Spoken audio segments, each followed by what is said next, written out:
Welcome to Inside Missions, a production of Maranatha Volunteers International, offering an in-depth look at the people, the cultures, and the countries where Maranatha is working. I'm Dustin Comm, and today I'm joined by our Vice President of Projects, Kyle Fiess. Kyle, welcome to Inside Missions. Thanks, Dustin. And as always, it's good to be with you and to chat a little bit. Thanks for being here. So Kyle's worked for Maranatha for decades, and we could talk about all sorts of things that you have experienced over the course of those years working for Maranatha. You've been around the world working for Maranatha on all sorts of projects, but that'll be the next episode that we do with you, Kyle. Today, I wanted to talk to you about a very special school in Kenya that you've had many visits to over the years, the Kajiado Adventist School and Rescue Center in Kenya. Tell us a little bit about how you first heard about this school that led to Maranatha's involvement. You know, Dustin, we had been working in Kenya for quite a while, since about 2016 or maybe late 2015. And we had gotten involved in a big campus project in the eastern part of the country where there had been just like a bunch of kids in a really poor surroundings and really bad facilities. And so we built a big campus there. And so we were seeing the end zone on that project. And our country director at the time, Ron Kados, said to me, I've got a project that I'd like you to take a look at. And that happens quite frequently in all the countries that we work in. We get requests a lot and very frequently. And so we filter through those, and every once in a while, project will float up to the point where it's time to take a look at it. And Ron had been out to this particular project, thought that it was worth another visit. So he, along with Pete Thomas, one of our board members, and I, paid a visit there on April 18, 2018. You got the date memorized. It must have been a impactful day.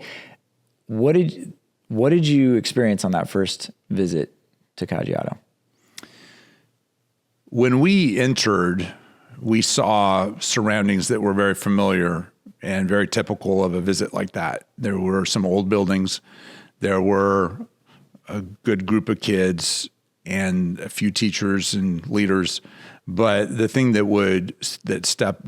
really stuck out for me was the poor facilities. It was during a dry spell that they'd had, so everything was brown, dusty. There was a few trees, but other than that, there wasn't a lot of vegetation.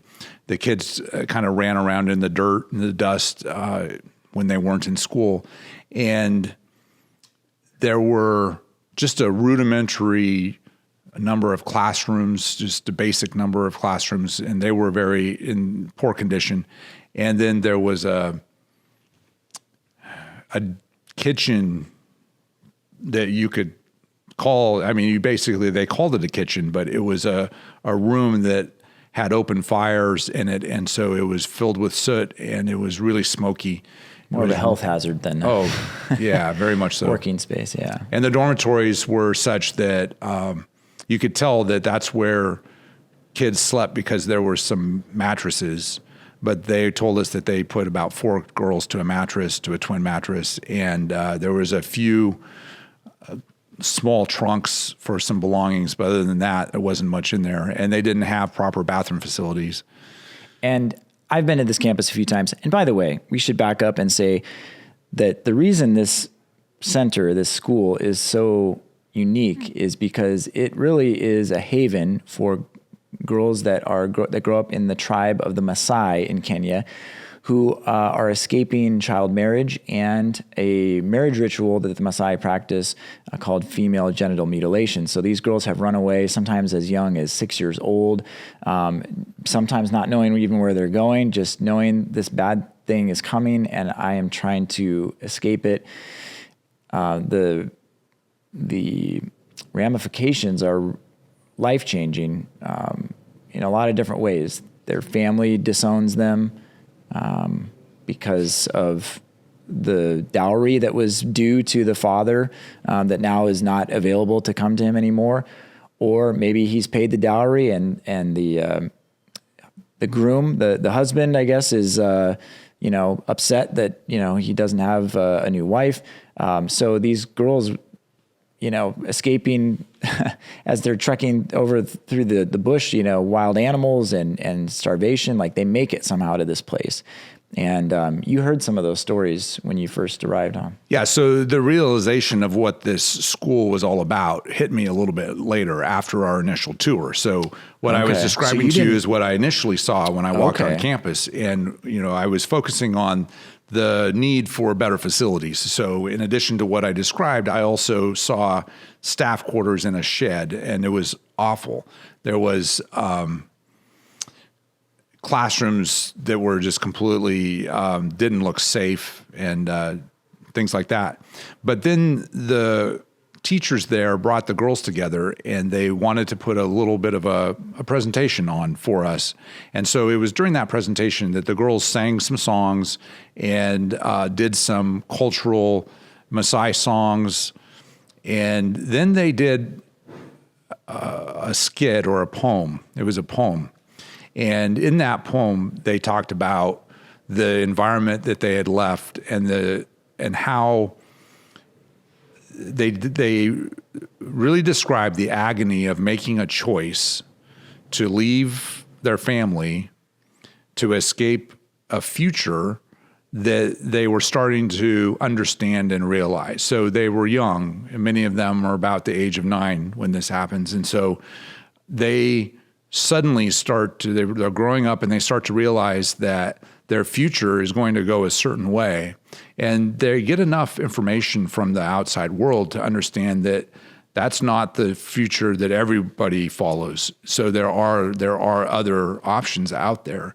And so they come to the point where they make a choice, the choice to leave their family and to try to change the trajectory of what will certainly be the outcome of their life, the outcome that their mother experienced and their grandmother and for many generations.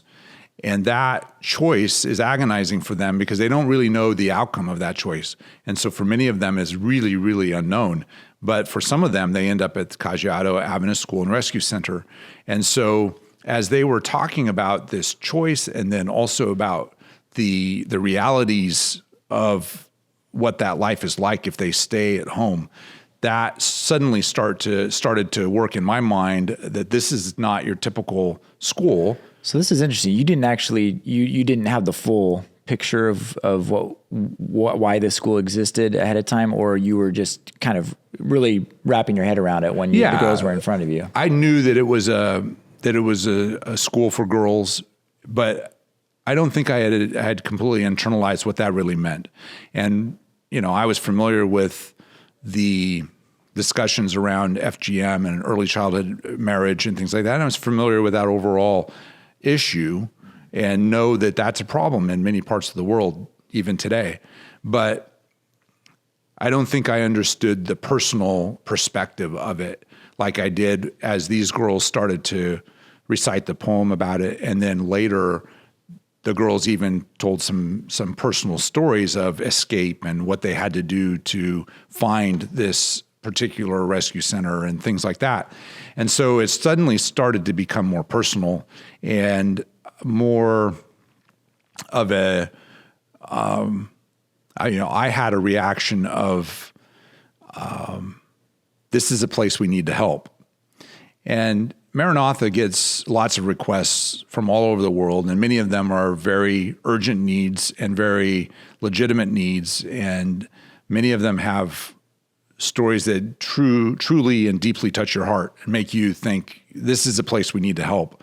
But I think that on some levels, this particular need resonated with me. I looked over at Peter. I could tell that he was having a similar reaction, and we talked about it later and verified that, if there's any place that needs Maranatha's help, this is a good candidate.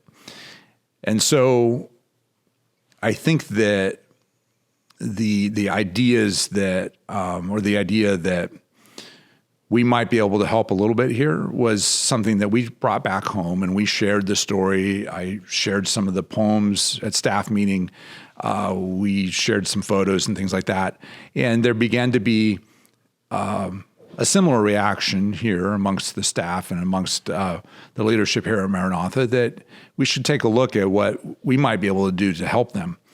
We certainly didn't have an idea of where that would lead. We thought, let's help with the dorm, because that was really what was presented as their urgent need. And it was one that we verified with our eyes. I mean, it was a big need, and a place for them to sleep, and then also proper bathrooms and showers where they could live. And so that was the initial response that Maranatha had. Let's build a dorm. You're talking about those twin mattresses. I mean, if you're watching on YouTube here, it's probably a twin mattress is like the distance between you and I on this small table, right? It's not a big mattress, and it's not very big. And these are bunk beds that are pretty much all squished together. I mean, there might be like a foot or two in between that you could walk. Not, as you mentioned, not a lot of places to store any of your things. Yeah. So a huge need there. What was going through your mind? You know, FGM is a terrible thing. It's something that we kind of, you wrestle with because it's a cultural thing for this society that's existed for, generations and generations. And yet you know that it comes with a serious risk of, like a lot of bleeding. There could be infection, difficulty urinating in the future. I mean, it's just a really... It's one of those things where there's like this visceral, like painful reaction that you feel in your gut when you hear some of these stories that are being told. What was going through your mind when you were hearing some of these accounts?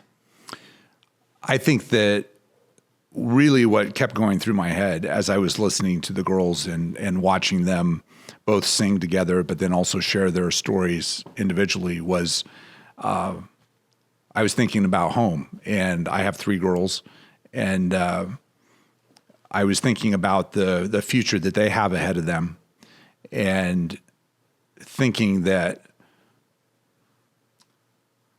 it was really, I was feeling for these girls that didn't have the same opportunities, they weren't able to make the same choices. Yet some of them had stepped out and really made a courageous choice to launch out into the unknown, run away, separate themselves from the family that they knew and had. I mean, they effectively become orphans when they run away from home because their parents will disown them. And they know that when they make the choice, and they love their family. There's not an issue about that.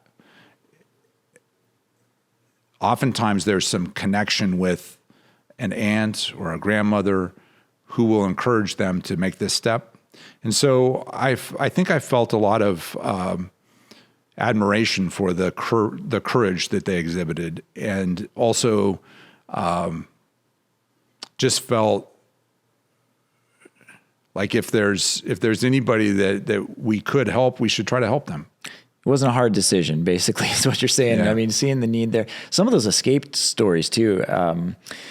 I don't know if they talked at all about that, but we went after you went as a media crew to film for our television program, Maranatha Mission Stories, and got to hear some of these stories. I mean, girls hiding in water, storage tanks, and leaving in the middle of the night, and of course they're out in remote areas.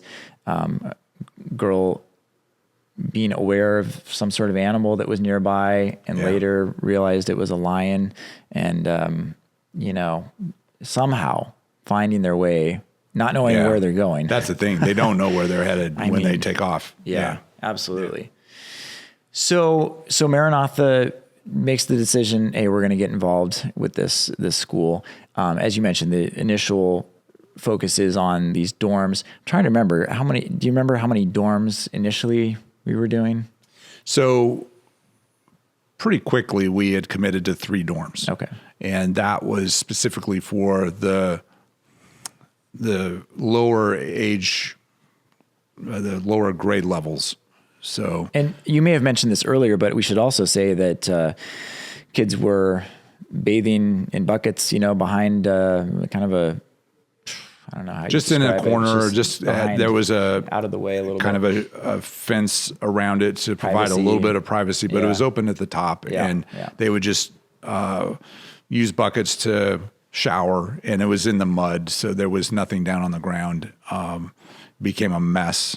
Yeah. So these dorms that we would build also would include bathrooms and showers as Bathrooms well. and showers, yeah. When was the next time you were at Kajiado after that initial visit? Because that was 2018.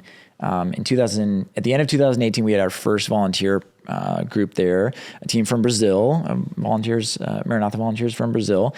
And then I came in 2019, and nothing had been finished yet when we were there. But I remember seeing video, and I don't know if you were there for any of these, but seeing the girls move into the dorm for the first time and having their own bed. They don't have to share anymore. They don't have to worry about getting kicked in the night or, not having any space to roll over in the night. Their own bedding. I mean, pretty magical thing to see. I saw it on video at least. Yeah, I think that it was, it's a situation where their minds are completely blown, and they don't completely understand at the beginning that this really is for them. And, that's a great thing to watch. And it's also a realization that it's not a lot. Every kid should have a safe place to sleep and a decent place, to live. And unfortunately, that's not the case around in every corner of the world today. But if we can make one more place a little better, then that's why we're here. One of the cool things about this project is that we sent hundreds of volunteers to Kajiado over the course of 6 years. And those volunteers got to experience some of these dorm dedications with the girls and see how, happy that they were to be able to have their own beds and eventually we'll get to this, but new classrooms and all sorts of new facilities. And that has been something that has really touched a lot of people, being able to go there, knowing some of the context of where these girls are coming from and being able to make those connections. And not just for a week in some cases, right? There are connections that have lasted. In fact, I think you were telling me there was a student that you made a connection with that kind of persisted over all of your visits. Yeah, and I think that's the thing that I mentioned earlier about we got started at this project and we didn't really know where it was going to end up. We made a commitment, we built that, but that process of involving volunteers into this process of building buildings, the side effect of that is the volunteers fell in love with the girls, and as they made these connections, their heart was touched. I believe that the Holy Spirit touched their hearts, and they wanted to help further, and so there was additional support for building more, and as it was very obvious to anyone that walked on campus that there was a lot of needs that went way beyond just one or two or three dorms.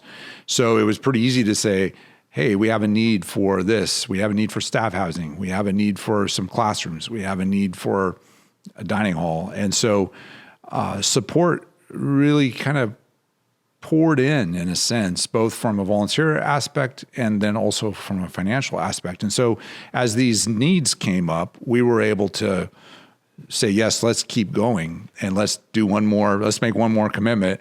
And that happened a number of times. But the volunteers, I think, were able to make some pretty impactful relationships and connections with the girls. I was visiting one day with our local leadership there, and a young lady had just entered the school the day before, and she was one that had quite a harrowing experience leaving her village and leaving her home. And the director of the school shared that story, and this young lady was very shy, and you could tell that she was shell-shocked a bit. And so I interacted with her a little bit, but that started, as I would come back and visit, I was able to kind of stay connected with her and able to help out with a few of her needs and things like that. But I think that that process of kind of connecting, it was something that was really powerful for the volunteers. And so some of them had specific connections with the young lady, and some of them, it was the connection with the overall group. But to know, I think it really touched people's hearts. And I think that was a example of how people were letting themselves be used by God to help the poor. We're told that over and over in the Bible, to help the widows and the orphans. And I think that this was definitely an example of a place where people could respond to that call.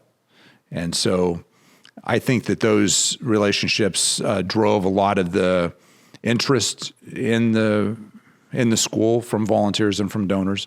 By the time that we dedicated the school in July of 2024, over 1,600 volunteers and donors had participated, and that's a pretty large number of people. It wasn't just one or two people that made this happen. It was a lot of people working together in lots of varied ways to bring about transformation to a place that when we first entered, it was kind of a ragtag grouping of a few buildings. And when we left, all but two of those buildings had been removed and everything's brand new. You have good infrastructure, good systems, a huge water system. That was actually one of the main, it was a critical moment in the process of building at Kajiado. There wasn't a consistent water source, and we kind of needed that for construction, right? Yeah. An international group had drilled a well for them years before we got there, and that well had ceased functioning adequately. So they were getting a little bit of water out of it, but there were times in which, times of the year, particularly during the dry season, when they wouldn't get any water at all and they were having to truck water in, and they couldn't afford to do that. So when we got there and several of our subsequent visits, water was a big issue. So we knew that if we were wanting to continue to help this campus and to build it up larger than and bigger than what it was, we're going to have to solve that water problem. So we had connections with some technology that helps to find water, and we'd used it in other parts of Kenya. And so we utilized that. We hired somebody to come in and do a survey using a specific type of technology to try to locate water. And it had been successful in other places that we had done it. And this time the results came back and said that over most of the campus, there wasn't a reliable water source. There weren't good aquifers under the ground. But at the very corner of a very thin pie-shaped slice of the property that actually didn't belong to the school, but it belonged to the conference, the Seventh-day Adventist conference, that had an adjacent pie-shaped slice of property that the church sat on. So at the very tip of that property, this surveyor said, I would give it a try right at the very tip of that triangle. I don't think that there's a huge likelihood that you're going to hit water, but if you're going to try anywhere on the campus, I'd try there. But if you do hit water, it's going to be a tenuous source. There's not a good aquifer down anywhere under this property. So Maranatha has a drilling rig in Kenya, and so we made plans to drill. But unbeknownst to us, the girls had started praying about 2 months prior to when we actually started drilling. They started praying. We didn't know about this. We learned about it later. But every day they would gather together and they would pray that God would bring water when Maranatha did the drilling. Maranatha had a volunteer project scheduled in which we wanted to do the drilling during that time so the volunteers could see it and experience it.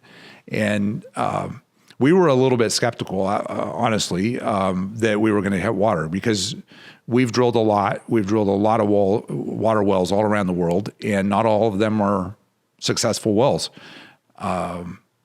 In some places, you get maybe even 10% of your wells are dry. So that's a reality that we face. And it's a tough reality. It's sad. It's extremely disappointing, yet it happens. And so mentally, we knew that could be an outcome, that we would not hit water there. I think some of the volunteers who had been prepped with the information about the survey and about the difficulty getting water in the past at this location, I think they were also a little bit skeptical. And yet the girls were absolutely oblivious to that. They were absolutely convinced that water was going to come that day and that God was going to answer their prayers. And so I think that there was a little bit of apprehension of what will the response of the girls be? Yeah. What will happen to their faith if this well is dry? And so those things were going around in a number of people's heads. And we started drilling. The process took a while, and the girls were involved. They were there. They were all excited. So everyone had to be excited with them. But eventually, we hit water, and we not only hit water, but we hit a lot of water. It was a good producing well.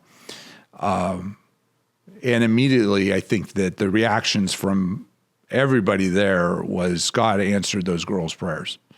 And maybe we should have believed a little more strongly like them. And maybe we were a little too skeptical. Yeah. And so that was a good learning experience. The water wasn't perfect. There's a need to treat the water, but there was water. And so now we have a big water treatment plant. We have, I don't even remember how many gallons of storage we have on the property. We have 4 towers with large amounts of storage to provide all that we need for all the landscaping, for all of the girls' needs, for just everything that they're going to need there. We've got plenty of water. And so at that moment, I think there was a unspoken understanding amongst us here in the leadership of Maranatha that was a sign that God gave us that we were to continue working at Kajiado.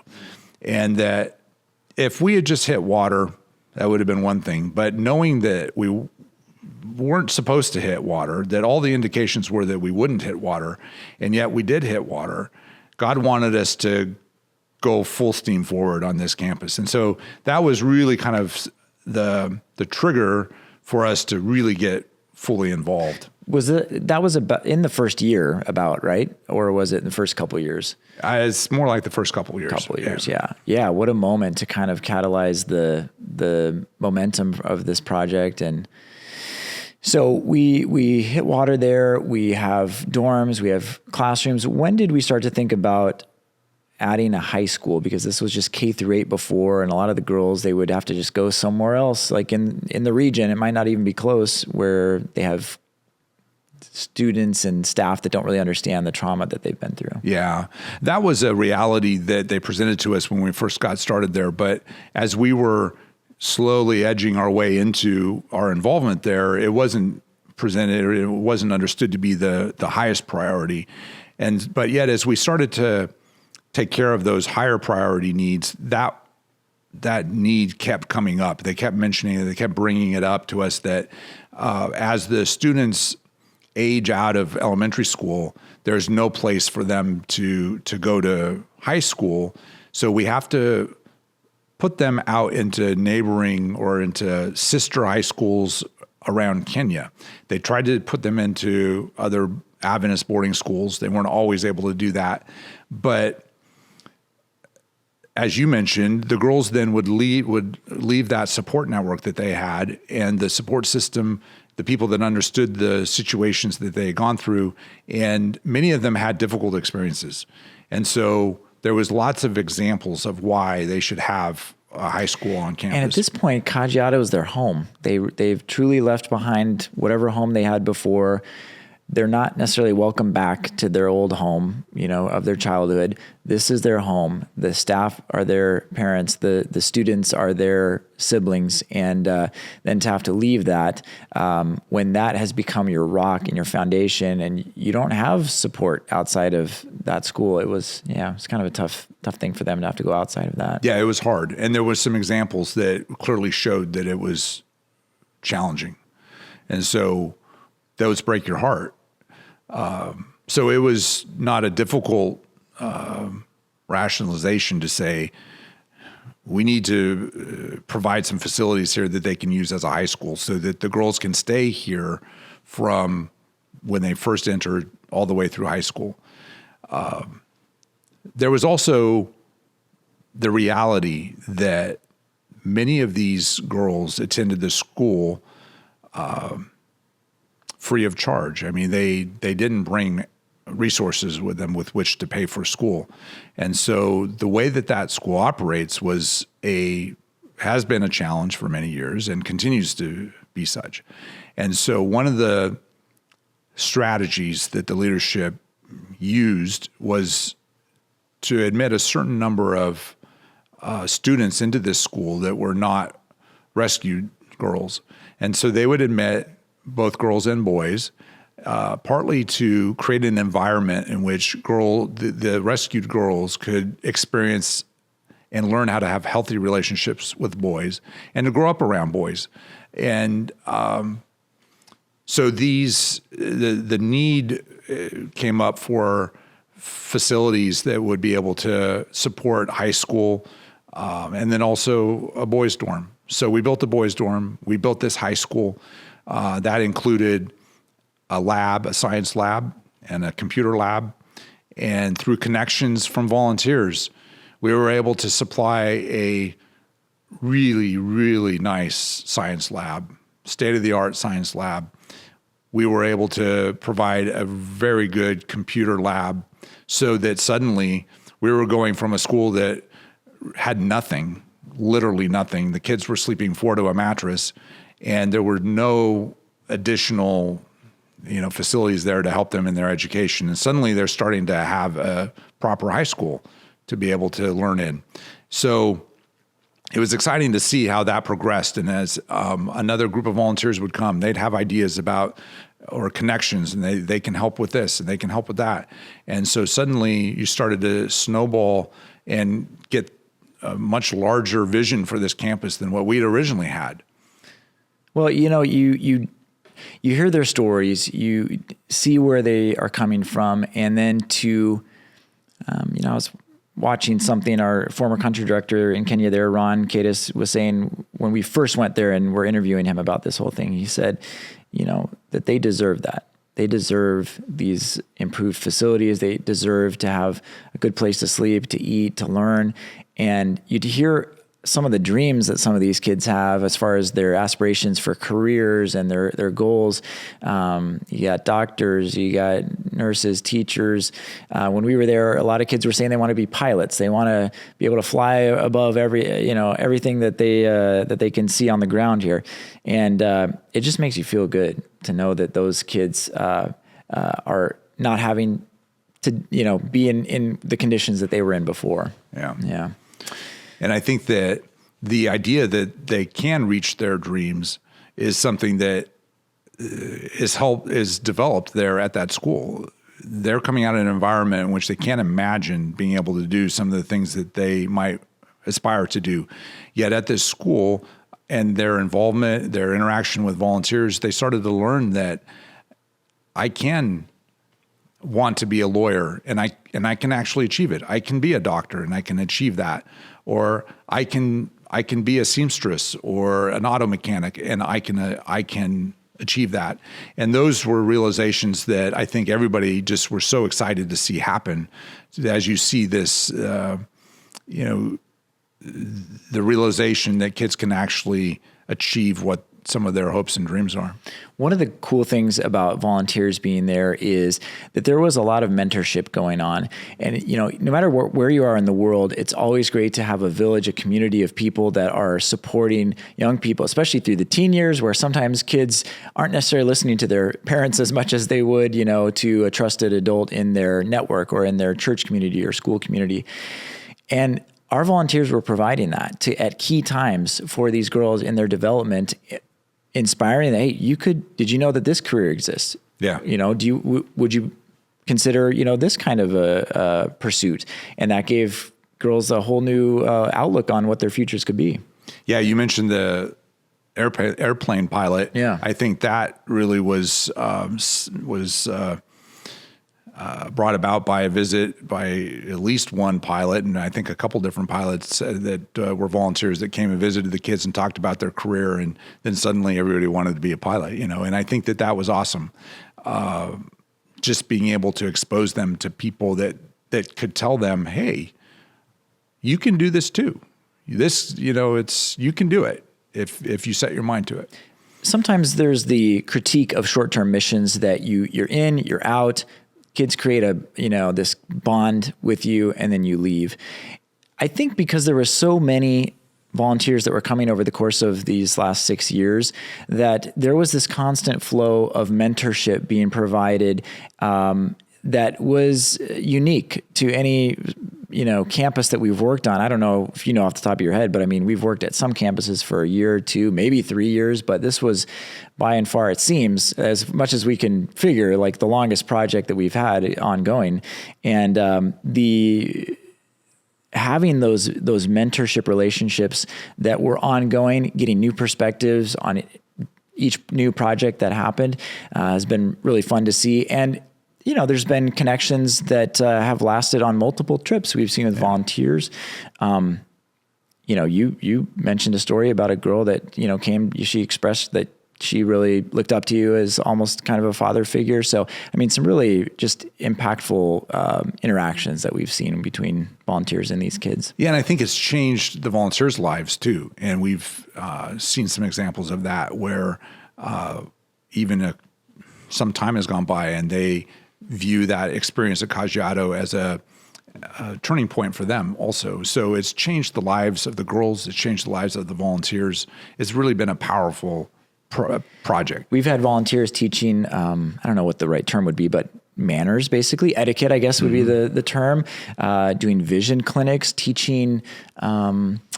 I don't remember what Brenda Weiss taught, but she was teaching physics. Okay. Mm-hmm. So we've had guest lecturers, Brenda being the wife of our chief operating officer, Kenneth Weiss. So just some really cool opportunities for people. And of course, we've had dental clinics and medical clinics there. So and Vacation Bible School. All different things, all different kinds of ways that people have been able to share.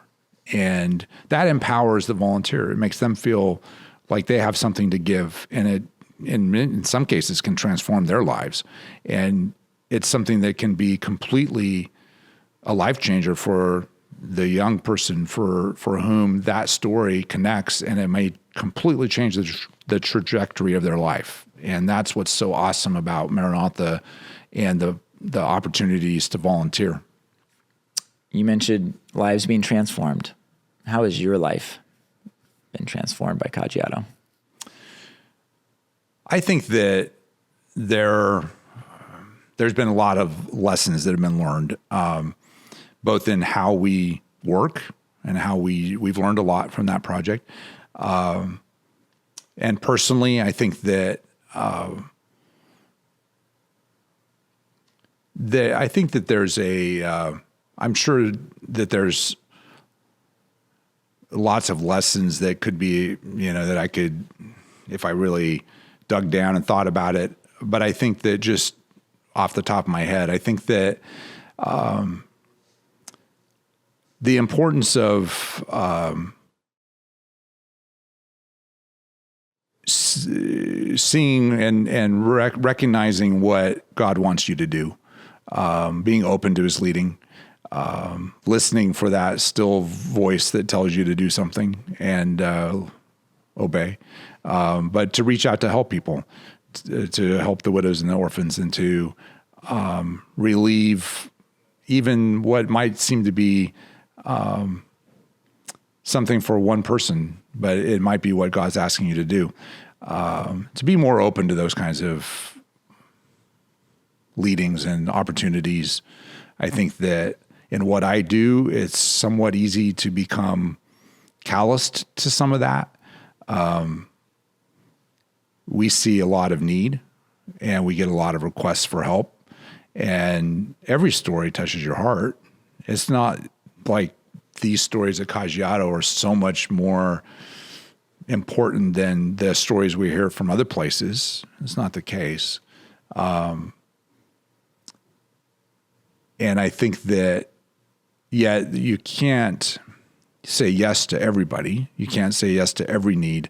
So I think that the lesson that I look to continue learning is listening to and following the leading of what God wants me to do. What can I do here? And what is it that you would have me do here? How can I help? And maybe allowing my mind to be expanded in terms of what I can do to help. Well, it's a lesson you've been learning over the last 6 years, 2018 to 2024. That's a long-term project to oversee. And what was it like for you coming in to Kajiado? Maybe last time. Hopefully you'll get to go again in the future at some point. But for now, we're finished with our work there. And what was it like coming onto campus for that final dedication? Yeah, it was bittersweet because I've been there a lot and hadn't really processed the idea of saying goodbye to it, and to the relationships of the people that we'd work with there. But every project comes to an end, and you have to move on. And it was time to move on to other needs in other places of the world. But I think that I felt a lot of gratitude for our team that had worked really hard there. So we have some team members that have spent a lot of time there and have done a heroic amount of work. Just awesome people. And so I was really proud of what they did and was really happy to celebrate that with them, to try to lift them up as the people, as the heroes of this story, in terms of providing this place along with the volunteers and the donors. And so I was really proud of what they accomplished. I think that together we were able to create a really beautiful place. So I was happy with that. And then as I saw the girls running around playing soccer, we had just purchased some play structures for the young girls and the young kids. And so they were all over the swings and the teeter-totters, and it was just kind of a constant line waiting to cycle through those things. And it's just so fun to watch them have joy and to also compare them now with what I saw 6 years ago. And they have a lot more confidence. They just have this, just more peace about them, and you can interact with them more easily. They're not as cautious interacting, and I think that's a result of working with volunteers for 6 years. So they've made a lot of friends, but I think that the idea that will continue to be a place that will impact people for generations to come. Until Jesus comes, that place will continue to be a place where kids can learn about Jesus. One of the things that impacted me pretty deeply when I first visited, the very first visit I was there, one of the girls, there was a group of girls sang a song, and it was in Ma, which is the language of the Maasai. And that song, I asked somebody, next to me, what's the translation of that song? And so they said that the song is speaking to the experience of the girls, and realizing that Jesus is their parent. And so as they come out of a situation where they've really lost their family and lost their parents, they're looking to Jesus as their parent. And that hit me, particularly thinking about kids. And I mean, these kids they shouldn't have to be going through that kind of a situation. And so through the 6 years that we've been working there, that stuck with me. And I really believe that place, it's not just a place to be a refuge from what they're escaping. It's a place where they can meet Jesus. And that's the underlying most important thing about the entire school. And that's why we are even there to begin with. As the girls meet Jesus and understand that he is their heavenly Father, that is really what will transform their life and that will really change their hearts and give them eternal life. And so I think that we left on the plaque there a verse from 2 Corinthians 6:18, I think, about the idea that God will be their Father of these young people.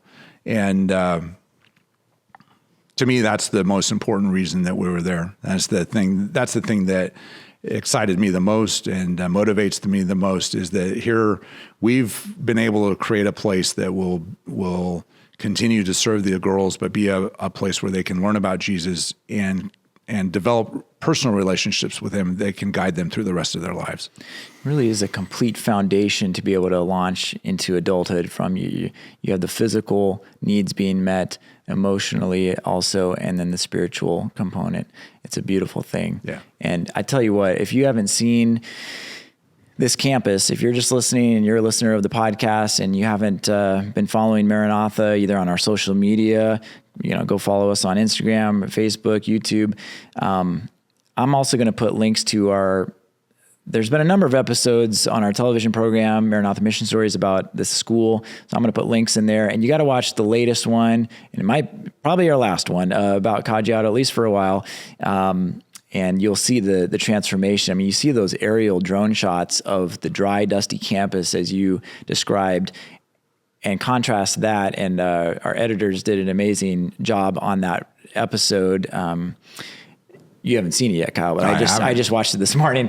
But it fades in from the old campus and superimposed, fading in is the new campus with beautiful landscaping, gazebos everywhere, green grass. Now I do have one bone to pick with you, Kyle. I'm a basketball guy, and I thought we had talked about there being some space for a basketball hoop. You chose to go with soccer. I suppose that is the sport of the world, so that probably makes sense. But I don't know. I thought that maybe there, that might be an option. I saw some real potential there when I was there. Those girls could have been great basketball players, but we'll never know now. So, well, I did say that we've learned some things and we made some mistakes, and maybe that was one of them. But I think that the like you said, the ability or the transformation from this place where nothing would grow or nothing was growing to a place where there's the beauty of a natural environment. We really felt like it was important to put some landscaping in that would make it a beautiful place. We felt it was important that the girls would grow up around natural beauty. They need to understand they need to see beautiful plants and flowers and trees.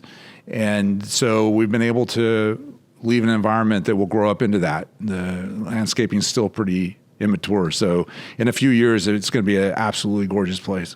They say it really rubs off on you, the environment that you're in, and it, either raises you up or can kind of subconsciously tear you down. So they're definitely surrounded by a beautiful setting that will hopefully lift them up. Also surrounded by, I didn't mention this earlier, but a really solid perimeter wall and a beautiful gate that visitors go through when they come to the campus. And so the girls are safe and sound inside of that. So, well, Kyle, 24 structures, new structures. I think there was only one original structure left on the campus when all this was done. There's a farm off campus a few miles away. There's a teacher's house and a guest house that were pre-existing, and they still stand, but everything else is brand new. Well, I know that you would say that, this wasn't your doing, but still congratulations on this long-term project. And, God was using you to help bring it to fruition. So great job. And thank you very much for sharing some of your perspective on the whole thing on Inside Missions. Well, as you said, it really was a collaborative effort from a lot of different people. And I would be remiss not to. I wish I could just list through all of them, and we can't. But it really, I think, was an example where God touched the hearts of many people. We're talking in the thousands to help here, and that collective effort has really brought neat results. And so we just pray that God will bless that institution as they grow and as they continue to serve the needs of the people in that community and the girls. And I believe God has some big plans for that place, because he wouldn't have kept opening the doors that he did for us. So I have no doubt in my mind that God will do some amazing things with Kajiado Adventist School and Rescue Center.